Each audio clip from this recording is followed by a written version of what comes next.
ተረድተው የሚጠብቁት መሲህ እሱ መሆኑን እንዲያውቁ በይሁዳ ቤተልሔም ብሎ ቦታውንም ዘመኑንም በሚያስረዳ መልኩ ታሪኩን መናገር ይጀምራል።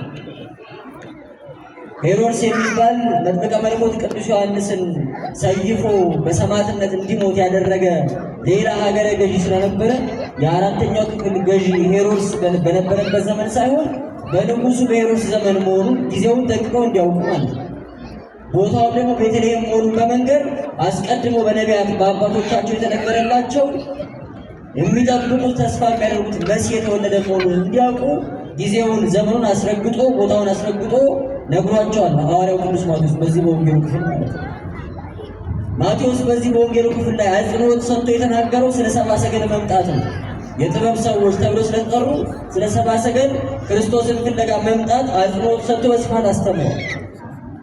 በዚህም ትምህርቱ ላይ ከሩቅ ሀገር በእግዚአብሔር ያላመኑ እግዚአብሔርን የማያውቁ ከአሕዛብ ወገን የሆኑ ከእስራኤላውያን ወገን ያልሆኑ ሰብአ ሰገል የሚባሉ ነገሥታት መሲሁን ክርስቶስን ፈልገው ሊሰግዱለት እንደመጡ ይነግረናል። አሕዛብ ማለት አንደኛ ከአብርሃም ያልተወለዱ ከአብርሃም ልጅ ከይስሐቅ ልጅ ከያዕቆብ የያዕቆብ ሌላኛው ስሙ እስራኤል ነው። ሁላችንም እንደምናውቀው ምዕመናን እየሰማችሁ ነው። እስራኤል የያዕቆብ ሌላኛው ስሙ ነው። ከያዕቆብ ከእስራኤል ከ12ቱ ነገድ ያልተወለዱ ነገደ እስራኤል ብለን የምንጠራቸው 12ቱ የያዕቆብ ልጆች ናቸው። በፋሬስ ፈሪሳውያን፣ በሳዶቅ ሰዱቃውያን፣ በይሁዳ አይሁድ እያለን የምንጠራቸው ከነዚህ በስጋ ያልተወለዱ አሕዛብ ተብለው ይጠራሉ። ዳግመኛም ደግሞ አንድ አምላክ እግዚአብሔርን በማመን በአሚነ እግዚአብሔር ያልጸኑ በጣዖት አምልኮ የሚኖሩ የእስራኤል አምላክ እግዚአብሔርን የማያውቁ አሕዛብ ተብለው ይጠራሉ። እነዚህ ሰብአ ሰገል እግዚአብሔርን ከማያውቁት ወገን እግዚአብሔርን ከማያመልኩት ወገን በጣዖት አምልኮ የሚኖሩ በከዋክብት በጨረቃ የሚያመልኩ በስጋም ደግሞ ከእስራኤል ወገን ያልተወለዱ ሰዎች ናቸው። እነዚህ እግዚአብሔርን የማያውቁ ትንቢት ያልተነገረላቸው ስም ያልተቆጠረላቸው አሕዛብ አስቀድመው አባቶቻቸው በነገሯቸው መሰረት እግዚአብሔር አምላክ ሊያድናቸው ስለወደደ ለአባቶቻቸው በሰጠው ምልክት መሰረትነት ኮከብ ተከትለው ክርስቶስን ፍለጋ ሲመጡ ከእስራኤል ወገን የሆኑት አይሁድ ግን እግዚአብሔርን ፍለጋ ክርስቶስን ፍለጋ ወደ ቤተልሔም አልመጡምና ለእነሱ ተግሳጽ እንዲሆን የሰብአ ሰገል መምጣት ተደርገዋል ይላሉ አባቶቻችን። የሰብአ ሰገል ወደ ጌታችን መምጣት ሌላኛው ትልቁ ትምህርቱ ግን ጌታችን መድኃኒታችን ኢየሱስ ክርስቶስ የዓለምን ድነት መጀመሩን ማብሰር ነው። ጌታችን ዓለምን ማዳን የጀመረው ሲሰቀል አይደለም፣ ዓርብ ዕለት መስቀል ላይ ሲወጣ አይደለም። እኛን ሆኖ ሰው ሆኖ የዕለት ጽንስ ሆኖ በድንግል ማርያም ማኅፀን ካደረበት ሰው ከሆነበት ጊዜ ጀምሮ ጌታችን ዓለምን ማዳን የጀመረው ሰው ከሆነበት ጊዜ ጀምሮ ነው። ከተሰቀለበት ጊዜ ጀምሮ ወይም ከስቅለቱ ከሞቱ በኋላ አይደለም። ሰው መሆኑ የእኛን ሥጋ መልበሱ በቤተልሔም በግርግም ማደሩ ድነታችን መጀመሩን ያበሰረበት የምስራት ሥራ ነው። ለዛ ነው በሉቃስ ወንጌል ላይ እንደምናነበው ጌታችን ተወልዶ በስምንተኛው ቀን ሊገረዝ ወደ ቤተ መቅደስ በሄደ ጊዜ አረጋዊው ስምዖን ጌታችንን አቅፎ ዓይኖቼ ማዳንህን አይተዋልና እነሆ ባሪያህን አሰናብተው። ዓይኖቼ ምንህን አይተዋልና ማዳንህን አይተዋልና። ገና የ8 ቀን ሕፃን ሆኖ ሳለ ዓይኖቼ ማዳንህን አይተዋል ብሎ መሰከረ ስምዖን አረጋዊ። አንደኛ ስምዖን አረጋዊ ነቢይ ነው። በትንቢት መነጽር የጌታችን የማዳኑን ሥራ ተመልክቷል። አንድም ግን ጌታችን ገና ከተወለደበት ጊዜ ጀምሮ የዓለምን ድነት የጀመረ መሆኑ ስለሚታወቅ ነው። ዓይኖቼ ማዳንህን አይተዋል። በመስቀል ላይ ድነታችንን ፈጸመ። ጌታችን ተፈጸመ አለ እንጂ አልጀመረም። መወለዱ ከድነታችን ጋር በቀጥታ የሚገናኝ ነው። 40 መዓልት 40 ሌሊት ጾሞ በጠላት ዲያብሎስ ተፈትኖ ማሸነፉ ከእኔና ከእናንተ ድነት ጋር የሚገናኝ ነው። ጌታችን ሲወለድ በአሕዛብና በሕዝብ መካከል ያለው የጸብ የጥል ግድግዳ ፈርሷል። ከሩቅ ሀገር አሕዛብ መጡ፣ ከቅርብ ሀገር ከእስራኤል ደግሞ እረኞች መጡ። በዛች ጠባብ በረት ውስጥ እግዚአብሔርን ሕዝብና አሕዛብ በአንድነት ሆነው አመሰገኑ። ሕዝብና አሕዛብ በአምልኮተ እግዚአብሔር ተባብረው አያውቁም። መስዋዕትን በማሳረግ እግዚአብሔርን በማምለክ የክህነትን ሥራ በመስራት ስልጣን የተሰጣቸው አይሁድ ብቻ ናቸው። ከአይሁድ ወገን ከእስራኤል ወገን ሌዋውያን ናቸው። አሁን ግን ክርስቶስ ሲወለድ ሕዝበ እስራኤል ብቻ ሳይሆኑ አሕዛብ እንኳን ለእግዚአብሔር መስዋዕትን የሚያቀርቡ በአምልኮተ እግዚአብሔር የሚኖሩ እንዲሆኑ ስልጣን ተሰጣቸው ማለት ነው። አሕዛብና ሕዝብ በአንድነት ሆነው እግዚአብሔርን አመሰገኑ። ምድራውያኑ አሕዛብና ሕዝብ ብቻ ደግሞ አይደሉም። ሰማያውያን መላእክት ከእረኞችና ከነገስታቱ ጋር ስብሐት ለእግዚአብሔር በሰማያት ወሰላም በምድር ስምረቱ ለሰብእ ብለው እግዚአብሔር አምላክን ለማመስገን በአምልኮተ እግዚአብሔር ተባበሩ። በሰማይና በምድር መካከል ያለው የጸብ ግድግዳ፣ በአሕዛብና በሕዝብ መካከል ያለው የጸብ ግድግዳ በክርስቶስ መወለድ ፈረሰ። ጌታችን የደኑ ስራ ጀመረው ወይስ አልጀመረም? የሰማችሁኝ ነው። ጀምሯል ወይስ አልጀመረም? ጀምሯል። ልክ ሲወለድ የደኑ ስራ ጀምሯል። ጌታችን በገዳመ ቆሮንቶስ 40 መዓልት 40 ሌሊት ከጾመ በኋላ በጠላት ዲያብሎስ አርእስተ ኃጣውእ የኃጢአት ስሮች የተባሉ ዋና የኃጢአት ምክንያቶች የሆኑትን ትዕቢትን፣ ስስትን፣ ፍቅረ ነዋይን በጠላት ዲያብሎስ ተፈትኖ በዚህ በእኛ ሥጋ ድል ሲያደርገው አስቀድሞ በኃጢአት በበደል ምክንያት ጎስቁሎ ኃጢአትን ማሸነፍ ኃጢአትን እምቢ ማለት የማይችል የነበረ ሥጋችን ኃጢአትን በደልን ማሸነፍ የሚችል እንዲሆን የአሸናፊነትን ስልጣን ሰጠው። ይህ ከመዳናችን ጋር በቀጥታ የሚገናኝ ነው። ዛሬ ኃጢአትን እምቢ ማለት የምንችል ሆነናል። ዛሬ ዲያብሎስን መቃወም የምንችል ሆነናል። እንደዛ የሆነው ግን ጌታችን በእኛ ሥጋ ተፈትኖ ሥጋችንን አሸናፊ ስላደረገው ብቻ ነው። በጌቴሴማኒ የእኛን የሞት ፍርሃት ፈርቶ የደም ላብ እያላበው ብትወድስ እቺ ጽዋ ከኔ ትለፍ ብሎ እያለቀሰ የሞት ፍርሃትን ከእኛ አስወገደ። ጌታችን ሞትን ፈርቶ በማልቀሱ እኛ ሞትን መፍራት አቆምን ማለት ነው። ሞት ሆይ መውጊያህ የት አለ? ሲኦል ሆይ ድል መንሳትህ ወዴት አለ? ብለን የምንጸልይ ሰዎች ሆኑ። ማራናታ ጌታ ሆይ ቶሎና መንግሥት ትምጣ እያልን ሁላችንም ሞተን ወደ እግዚአብሔር መንግሥት የምንሄድባትን ቀን የምንናፍቅ የምንጣራ ሰዎች ሆኑ። ጌታችን ሞታችንን በመፍራቱ እኛ የሞት ፍርሃት ቀረልን ማለት ነው። ይሄ ከመዳናችን ጋር በቀጥታ የሚገናኝ። ሮማውያን ወታደሮች ጨካኞች ናቸው። በሰይፍ ሰይፎ ይገላሉ፣ በድንጋይ ወግረው ይገላሉ፣ በእሳት ያቃጥላሉ፣ በጦር ይወጋሉ። በጣም ብዙ የመግደያ መንገዶች አሏቸው። እነሱ ካሏቸው በጣም ብዙ የመግደያ መንገዶች ግን ጌታችን እንዲሞት የተፈለገው በመሰቀል ብቻ ነው። ለዛ ነው አይሁድ መጥተው ጲላጦስን ስቀለው ስቀለው። ይሄ የሆነበት ምክንያት ደግሞ አለ። የሰማችሁኝ ነው አላችሁ? የሰማችሁኝ ነው። ይሄ የሆነበት ምክንያት አለ። አስቀድሞ በኦሪት ዘዳግም በእንጨት መስቀል ተሰቅሎ የሞተው ሁሉ የተረገመ ነው ይላል። በእንጨት መስቀል ተሰቅሎ የሞተው ሁሉ የተረገመ ነው ይላል። ይሄ የታመነ እግዚአብሔር ቃል ነው። ሙሴ ከእግዚአብሔር በተቀበለው ሕግ መሰረት በእንጨት መስቀል ተሰቅሎ የሞተው ሁሉ የተረገመ ነው። ጌታችን በምን መስቀል ነው የተሰቀለው? በእንጨት በዕፀ መስቀል ነው የተሰቀለው።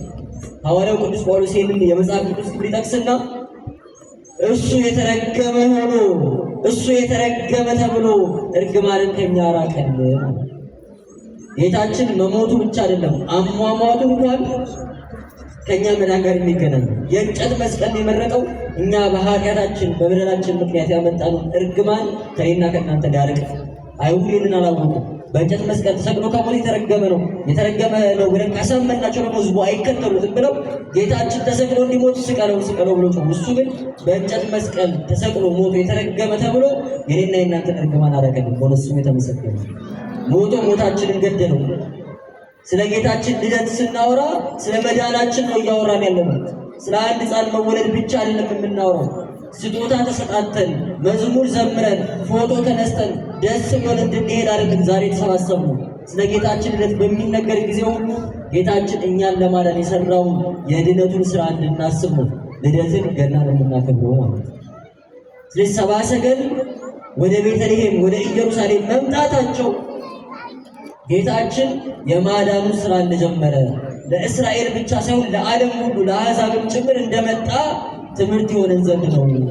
ጌታችን ሊቀበሉት ሲገባ እድሜ ልካቸውን 5500 ዘመን ሙሉ ሲጠብቁት ሲናፍቁት የነበረውን መሲህ ለመቀበል ለሰነፉት ለአይሁድ ተግሳጽ እንዲሆናቸው ከሩቅ ሀገር አሕዛብ ሰብአ ሰገል ለክርስቶስ ሊሰግዱለት መጡ።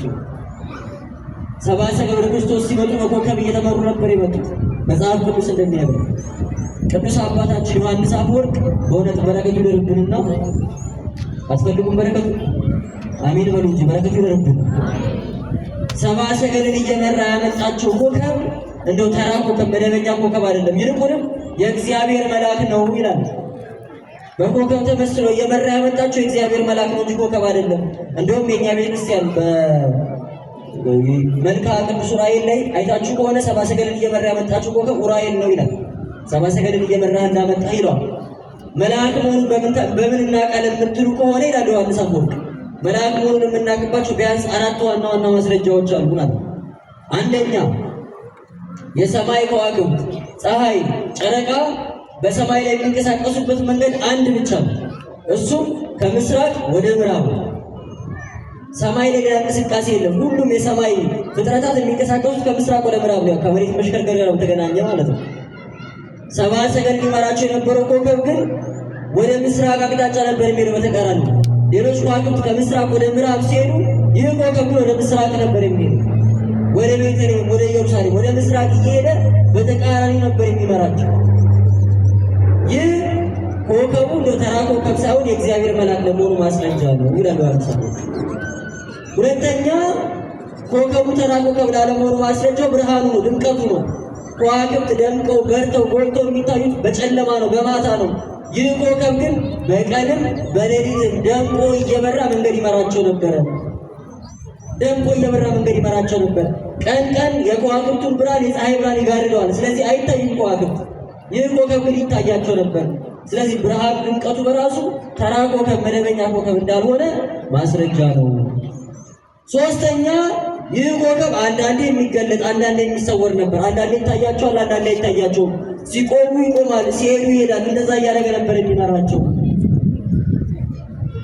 ከዋክብት የታወቀ የተጠና እንቅስቃሴ ያላቸው፣ ይህ ኮከብ ግን እነሱ ሲቆሙ እየቆመ እነሱ ሲሄዱ እየሄደ፣ አንዳንዴ እየተሰወረባቸው አንዳንዴ የተገለጠላቸው ነበር የሚመራቸው። ትዝ ይላችሁ ስናነብ ቅድም ወንጌላችን ላይ ሰባ ሰገልን እየመራ አምጥቶ ልክ ኢየሩሳሌም ከተማ ሲደርሱ ተሰወረባቸው። ኮከቡን አጡት። ኮከቡን ሲያጡት መቼስ የተወለደው የአይሁድ ንጉሥ ነው። ንጉሥ ደግሞ የሚኖረው ቤት ነው። ንጉሥ የሚወለደው ቤት ነው። ክርስቲያኖች በቤተ መንግስት አይደለም። ቤተ መንግስት ንጉሥ ፍለጋ ወደ ቤተ መንግስት መጡ እነሱ። መቼስ ንጉሱ በበረት ይወለዳል ብሎ ያስባል። ኮከብ እያመራቸው መጣ። ኮከቡ ሲጠፋ እዚህ ቢሆን ነው ንጉሥ የተወለደው፣ የጠፋው እዚህ ቢሆን ነው። ንጉሥ ደግሞ የሚወለደው ቤተ መንግስት ነው ብለው ወደ ቤተ መንግስት ወደ ንጉሱ ሄዱና ንጉሥ ሆይ የተወለደው የአይሁድ ንጉሥ ወዴት አለ? እንሰግድለት ዘንድ ኮከቡን አይተን መጥተናል ብሎ ጠየቁ። እግዚአብሔር አምላክ ይህን ያደረገበት ምክንያት አለው። ኮከቡ እንዲጠፋ እንዲሰወርባቸው ያደረገበት ምክንያት አለው። የዚህ ምክንያቱ አይሁድ የንጉሱን የመሲሁን የክርስቶስን መወለድ አልሰማንም ብሎ እንዳይክዱ። ምክንያቱም ልክ ንጉሥ ተወለደ ሲባል ሄሮድስ ስለምን አይነት ንጉሥ እንደሚወራ ገብቶታል። አሁን የዚችን ሀገር መሪ ወይ ሌላ ሀገር ንጉሥ ሄዳችሁ ተቀናቃይ ንጉሥ ተወለደ ብትሉት አስቀድሞ የሚጠራው ጀነራሎቹን፣ የጦር አዛዦቹን፣ የፖለቲካ አማካሪዎቹን። ሄሮድስ የጦር አዛዦች ወይም የፖለቲካ አማካሪዎችን አልጠራም። የአይሁድን ካህናት፣ የሕዝቡን ጻፎች፣ ፈሪሳውያንን ጠራቸውና ንጉሳችሁ ቤት ይወለዳል ብሎ ጠየቃቸው። ስለማን እንደሚወራ ገብቶታል። አሁን አይሁድ አልሰማንም ማለት አይችሉም። ሰምተዋል ዜናው። ሕዝቡ አልሰማንም ማለት ሰምተዋል ዜናው። ከቤተ መንግስት የወጣ ወሬ ቶሎ ይሰማል። ኢየሩሳሌም ሲደርሱ ኮከቡ ተሰወረባቸው፣ ዜናው እንዲሰማ ማለት ነው። ከዛ በኋላ መቼስ አይሁድ ታውቃላችሁ ታሪካቸው፣ አዋቂዎች ናቸው። የእውቀት ችግር የለባቸውም። ከዘፍጥረት ጀምሮ መጽሐፉን በቃሉ ያውቁታል፣ ትንቢቱን በቃሉ ያውቁታል። እንመለስበታለን። አራተኛው ማስረጃ የኮከቡ ርቀት ነው። የኮከቡ ርቀት ነው። አሁን ጨለም ሲል ከዋክብት በሰማይ ሲታዩ ያ ኮከብ የማንን ቤት እንደሚጠቁም የማን ቤት ላይ እንደቆመ ማወቅ ይቻላል ወይስ አይቻልም? መልሱልኝ። ይቻላል? ማታ ማታ የምናያቸው ከዋክብት የማን ቤት ላይ ሊቆሙ? እናንተ ቤት ላይ ነው አይደል? አይታወቅም። ይህ ኮከብ ግን ከተማ አይደለም፣ ሀገር አይደለም፣ ንጉሱ የተወለደበትን በረት ዝቅ ብሎ የሚጠቁም ኮከብ።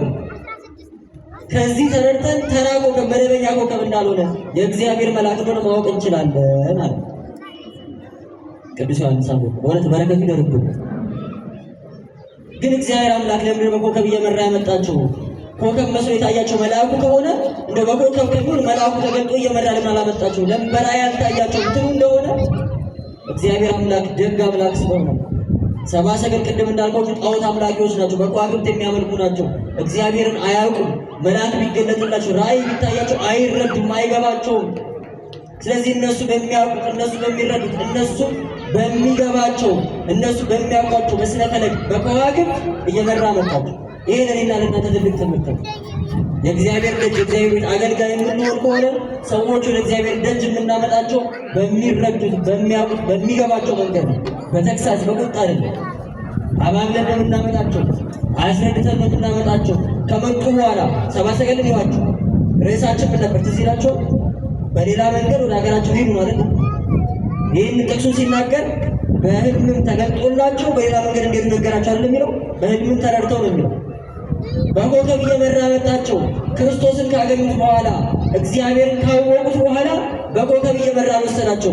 አሁን ከእግዚአብሔር ጋር ተዋውቀዋል። በሕልም ተገልጦ ነው ያናገራቸው። ሰው በሚያውቀው ካመጣው በሚያውቀው በኩል ካስረዳው በኋላ ነው የምትገዝተው፣ የምታሰምረው፣ የምትቆጣው። ገና ሩቅ ያለን ሰው ብትገዝተው ይሰበራል፣ ይጠፋል፣ ይሸሻል። ሰውን እንዴት ማቅረብ እንዳለብን በብልሃት እንዴት ማምጣት እንዳለብን የሚያስተምር የጻፍ ቅዱስ ኮከቡ እየመራቸው ከመጡ በኋላ ወደ ሄሮድስ መጡና የተወለደው የአይሁድ ንጉሥ ወዴት ነው ሲሉ ደነገጠ ይላል መጽሐፍ ቅዱስ። የሄሮድስ መደንገጥ አይገርመንም። እንደው ለዙፋኑ ለስልጣኑ ሳስቶ ደንግጦ ሊሆን ይችላል። በጣም የሚደንቀው ግን ሄሮድስ ደነገጠ ይልና ኢየሩሳሌምን በመላዋ ከእርሱ ጋር ደነገጠ ይችላል። አይገርማችሁም ክርስቲያኖች? ያን ሁሉ ዘመን በተስፋ እንዳልጠበቁት፣ ያን ሁሉ ዘመን የመሲሁን መምጣት እንዳልናፈቁ፣ የዳዊትን መዝሙር የኢሳይያስን ትንቢት የነቢያቱን ቃል ሁሉ በዜማ በንባብ እያነበነቡ መሲሁ እንዲመጣ እንዳልናፈቁ፣ ፈኑ ዴከ ማርያም ከአርያም እጅ ላክልን እንዳላሉ ሁሉ መሲሁ መጣ ሲባሉ ከሄሮድስ ሁሉ ነበር። ደስ ሊላቸው እኮ ነበር የሚገባው። እግዚአብሔር ሊያመሰግኑ ነበር እኮ የሚገባው። ግን የሚናገሩትን ነገር አያውቁትም። የሚያዜሙትን መዝሙር አያውቁትም። የሚሰብኩትን ስብከት አይኖሩትም። የጸለያችሁት ጸሎት ሰመረ፣ የለመናችሁት ልመና ተሰማ፣ የጠራችሁት የናፈቃችሁት መሲህ መጣ ሲባሉ ከሄሮድስ ከማያመኑ ሁሉ ደነገጡ። ክርስቲያኖች ይሄ የኛ ህይወት ነው። ሌላ ማንም አይደለም። ሌላ ማንም አይደለም። ዛሬ ጠዋት ቅዳሴ መጣችሁ ከነበረ ቅዳሴው ላይ ቆማችሁ መቅደስ ውስጥ እያስቀደሳችሁ እያለ ካሁኑ መጥቶ አንተንም አውቅሃለሁ አንቺን አውቅሻለሁ ጥሩ ክርስቲያን ነህ ና ቁረብ ነይ ቁረብ ቢሏችሁ ትደነግጣላችሁ? ይሳደነግጡ አስበው እኮ አናውቅም ስለ መቁረብኛው ቃል እግዚአብሔር ካልተነገራቸው ወንጌል ካልተሰበከላቸው ስለ ሥጋው ደሙ ከማያውቁ ሰዎች እኩል ቁረቡ ብንባል እንደነግጣለን። ንስሐ ግቡ የሚለው ቃል ያስፈራናል። ወጥተን እኮ እናገለግላለን፣ ወጥተን እኮ እንዘምራለን፣ እንሰብካለን። ቁጭ ብለን ቃል እግዚአብሔር ሰምተናል። ጥቅስ ጠቅሰን መጽሐፍ ቅዱስ ከፍተን ለሰዎች ማስረዳት እንችላለን ብንጠየቅ። የክርስቶስ ሥጋ የክርስቶስ ደም እንደሆነ እናምናለን ብለን እንመሰክራለን በአፋችን። ኑ ቅረቡ፣ ኑ ተቀበሉ ብንባል ግን ልባችን ይደነግጣል፣ ውስጣችን ይፈራል። የውሸት ነው እምነታችን፣ የውሸት ነው አገልግሎታችን። በከንቱ ነው የምንሰማው፣ በከንቱ ነው የምንደክመው። ጉዳያችን አይደለም። ያስደነግጠናል፣ ያስፈራናል። እድሜ ልካቸውን የመሲሁን መምጣት እየለመኑ እንዳልጸለዩ መሲሁ መጣ ሲባል ደነገጡ።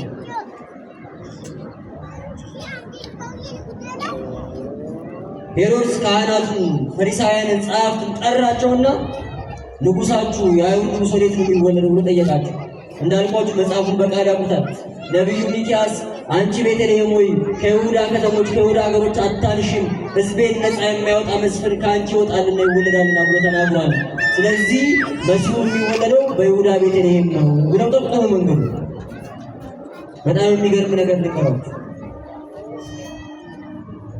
የነ ሚክያስን ትንቢት ጠቅሰው ወደ ኋላ ተመልሰው የአባቶቻቸውን መጽሐፍ ጠቅሰው ክርስቶስ በቤተልሔም ይወለዳል ብሎ ጠቁሟቸው ለሰብአ ሰገል። ሰብአ ሰገል ይህንን መረጃ ተቀብለው ወደ ቤተልሔም ሲሄዱ ግን እነዚህ መጽሐፍ ጠቅሰው ንጉሥ በቤተልሔም ይወለዳል ብሎ የነገሯቸው ካህናት አብረዋቸው አልሄዱ። ወደ ቤታቸው ገብቶ ተኙ። ወደ ኑሯቸው ተመለሱ። ክርስቶስ እዚህ ይገኛል ብለው አሳይተው ሌሎች ክርስቶስን ለማግኘት ሲሄዱ እነሱ ወደ ቤታቸው ተመለሱ። አይደንቃችሁ? እኔና እናንተ እኮ በጣም ሰነፎች ሆነን እንኳ የሆነ ታዋቂ ሰው ይመጣል ሲባል ያንን ሰው ለማየት እየሮጥን እንመጣለን። ወደው መሰላችሁ ጉባኤ የሚያዘጋጁ ሰዎች በየበሩ ላይ ፖስተር የሚለጥፉት ወረድ ስላለብን እኮ ወሬ ስለምንወድ ነው። ካላመበሉ ካላጓጉ ስለማንመጣ ነው። እኛ ታዋቂ ሰው ለማየት የምንጓጓውን ያክል እንኳን እነዛ ሊቃውንት እነዛ መምህራን መሲሐቸውን ክርስቶስን ለማየት አልጓጉም። ሰብአ ሰገል ቤተልሔም ሲሄዱ እነዚህ ካህናት እነዚህ ሊቃውንት ወደ የቤታቸው ተመለሱ። በጣም ያሳፍራል። ይሄ እኮ የኛ ሕይወት ነው። ሊቁ አውግስጢኖስ ሲናገር ምን ይላል? እነዚህ ካህናት አለ የኖህን መርከብ በሰሩ ሰራተኞች ይመሰላሉ ብሏል። የኖህ መርከብ እንደምታውቁት በጣም ትልቅ ነው። ሰርቶ ለመጨረስ ወደ 120 ዓመት ፈጅቶበታል ነው ዘፍጥረትን ስታነብ 120 ዓመት። ይህንን ሁሉ ዓመት መርከብ ሲሰራ ግን ብቻውን አልሰራም። ጣውላ የሚሸከሙ ሚስማር የሚመቱ ገመድ የሚጎቱ በጣም ብዙ የጉልበት ሰራተኞች አሉ አብሮት የሚሰሩ። እነዚህ ሰራተኞች ከኖህ ጋር መርከብ የሚሰሩት ኖህ በነገራቸው ቃል አምነው አይደለም፣ የጥፋት ውሃ ይመጣል ብለው አይደለም፣ እናመልጣለን ብለው አይደለም። እንጀራ ሆኖባቸው ስራ ስለሰሩ ስለሚከፈላቸው እንጀራቸው ስለሆነ ብቻ ነው ነጭ ላም እስኪያልባቸው እየደከሙ የሚሰሩት። እንደዛ ለፍተው እንደዛ ተግተው እንደዛ ሰርተው ኖህ በጥፋት ውሃ ሲያመልጥ እነሱ ግን አላመለጡም፣ አልዳኑም፣ ሞቱ። ያሁኑ ልፋታቸው ያሁኑ ድካማቸው ከንቱ ቀረ። ለምን? በእምነት ሳይሆን እንደው ሙያ ስለሆነባቸው እንጀራ የሚበሉበት ስለሆነባቸው ለዛ ብለው ስለሰሩ ለዛ ብለው ስላገለገሉ ማለት ነው። እነዚህ የአይሁድ ካህናት እንደዛ ናቸው። ሰብአ ሰገል ክርስቶስን ሲያገኙ እነሱ ግን ክርስቶስን አላገኙም። ሰብአ ሰገል ሲድኑ እነሱ ግን አልዳኑ። መንገድ ጠቅሞ ዘወር አሉ። እንጀራ ሆኖበት የሚያገለግል ስንት ሰው አለ እዚህ ውስጥ? ሌላ መሄጃ ስለሌለው ሰንበት ትምህርት ቤት የሚመጣ ስንት ሰው አለ? ሙያ ሆኖበት እዚያው ለእምነት ላይ የሚቆም ስንት ሰው አለ? ገብቶን ሳይሆን አውቀነው ሳይሆን ተምረን ሳይሆን የአባቶች የሀያቶች ሃይማኖት ብለን እዚህ ቦታ የመጣ ስንት ሰዎች አለ? አባቶቻችን እናቶቻችን ክርስቲያን ባይሆኑ ኖሮ ክርስቲያን ማን ነው? 20 ዓመት 30 ዓመት ኦርቶዶክስ ሆነን ኖረን ተዋህዶ ማለት ምን ማለት እንደሆነ ያልገባን 10 ዓመት 15 ዓመት ሰንበት ትምህርት ቤት አገልግለን በሰንበተ ክርስቲያን አስቀድሰን 5ቱን አዕማደ ምስጢራት ከ7ቱ ምስጢራተ ክርስቲያን መለየት ማንችል ስንት ምዕመናን አለ እዚህ ቦታ። ወግ ሆኖብን ባህል ሆኖብን የመጣን ያልገባን ሌሎቹ ወደ ድነት መርተን ቀድሰን አስቀድሰን ሰብከን ዘምረን ልጆቻችንን በጠዋት አምጥተን አቆየን። እኛ ግን ከህይወት የለም። ልጆቻችንን እያቆረብን እኛ የምንራብ። ቤተልሔም የእንጀራ ቤት ማለት ነው። የእንጀራ ቤት በተባለች ቤተልሔም የህይወት እንጀራ ክርስቶስ ተወለደ ብለው ወደዚህ የህይወት እንጀራ ወደዚህ መንፈሳዊ ማዕድ ሰብአ ሰገልን መርተው እነሱ ግን ከዚህ ማዕድ ሳይቋደሱ ቀሩ። ይህ የብዙዎቻችን ህይወት ነው። የብዙዎቻችን ህይወት ነው። እኛ ሼር ባደረግነው ሪፖስት ባደረግነው የእግዚአብሔር ቃል ልባቸው ተነክቶ እግዚአብሔርን ያገኙት ሰዎች አሉ። እኛ ግን ክርስቶስን አላገኘንም። እኛ በዘመርነው የንስሐ መዝሙር ልቦ የተሰበረ በጣም ብዙ ሰው አለ። እኛ ግን ልባችን አልተሰበረም። እኛ ቀድሰን ያቆረብነው በጣም ብዙ ሰው አለ። እኛ ግን ከልባችን አልቆረብንም። የት ነበር የሰማሁት? አንድ ካህን በየቀኑ እየቀደሱ እየቆረቡ እየወጡ ጌታ ሆይ ለስጋው ለማብቃኝ እያሉ ይጸልያሉ። ቆርበዋል እኮ ምነው አባ ቆርቧል እንዲወጡ ሲባሉ አሁንማ ቆርቦ እንጀራ ሆኖብኝ ነው ንስሐ ገብቼ መቁረብን ክርስቶስ እናፍቄ መቁረብን እናፍቃለሁ። እግዚአብሔር አምላክ እንደዚህ ከመሆን ይሰውረናል። ጌታ ሆይ በስምህ የሞት አስነስተናል፣ አጋንንትን አስወጥተናል፣ ድንቅ ድንቅ ታምራትን አድርገናል፣ ድውያንን ፈውሰናል ትሉኛላችሁ፣ እኔ ግን አላውቃችሁም እላችኋለሁ። እንዴት ያስፈራል! ሰው በኃጢአት በበደል እድሜ ልኩን ጨርሶ አላውቅም የሚባል አይገርምም? አይደንቅም? እድሜ ልኩን ሲያገለግል ኖሮ አላውቅም የሚባል እንዴት ያሳፍራል! እድሜ ልኩን የክርስቶስ ተብሎ ሲሞት ምዕመናን አቤት እሱን የመሰለ አገልጋይ ብለው አልቅሰውለት ብዙ ሀገር ላይ ተሰልፎ ቀብሮት ምዕመናን ሰው ሁሉ ይሄማ በጣም መንፈሳዊ ሰው ነው ብሎት ክርስቶስ ግን አላውቅም እንደመባል ምንም የሚያስፈራ ነገር አለ? ክርስቲያን እግዚአብሔር አምላክ እንደዛ ከመሆኑ ሰው የጌታ ልደት የምናከብረው ደስ ብሎን እልል ብለን ዘምረን እንድንሄድ ብቻ አይደለም፣ ልባችን እንዲሰበር በቆሸሸው በተናቀው በረት የተወለደ ክርስቶስ በእኛ ልብ ውስጥም እንዲያድር ነው። ሉቃስ ጌታ የተወለደበትን ቦታ የከብቶች በረት ነው ብሎ ነገረን። በጎች፣ ፍየሎች፣ ላሞች ያሉበት በረት ነው። አህያ ያለችበት በረት ነው። የሚደንቃችሁ ይህንን በረት ማቴዎስ ወንጌል ላይ ሄዳችሁ ስታነቡ ቤት ብሎ ነው የሚጠራው። ሰብአ ሰገል ወደ ቤትን ገብተው ሕፃኑን ከእናቱ ጋር ከዮሴፍ ጋር አገኙት ነው የሚለው። ሕይወትን እንደ በረት የቆሸሸ የሸተተ የወደቀ ቢሆን ክርስቶስ ሲገባበት ግን የከበረ ቤት ሆናል። ነገስታት የሚሰግዱበት፣ መላእክት የሚዘምሩበት፣ ነገስታት እልፍኛቸውን ሳጥናቸውን ከፍተው መባቸውን ስጦታቸውን የሚያቀርቡበት እልፍኝ ይሆናል። አንተ ክርስቶስ ወደ ልብ ካስገባ በኃጢአት በበደል የቆሸሸው ውስጥ መዓዛው ያማረ ሙዝ ይሆናል። በረት ተብለህ የነበርከው ቤት ትባላለህ፣ ትከብራለህ። ዛሬ እዚህ ቦታ የተጠራው ክርስቶስ ወደ ልብ እንድታስገባ ነው። እናቴ እዚህ ቦታ የመጣሽው ከክርስቶስ እንድትታረቂ ነው። ንስሐ ለመግባት ስጋው ደግሞ ለመቀበል ልብሽ እንዲፈልግ ነው። ዘምረሽ እንድትሄጂ አይደለም።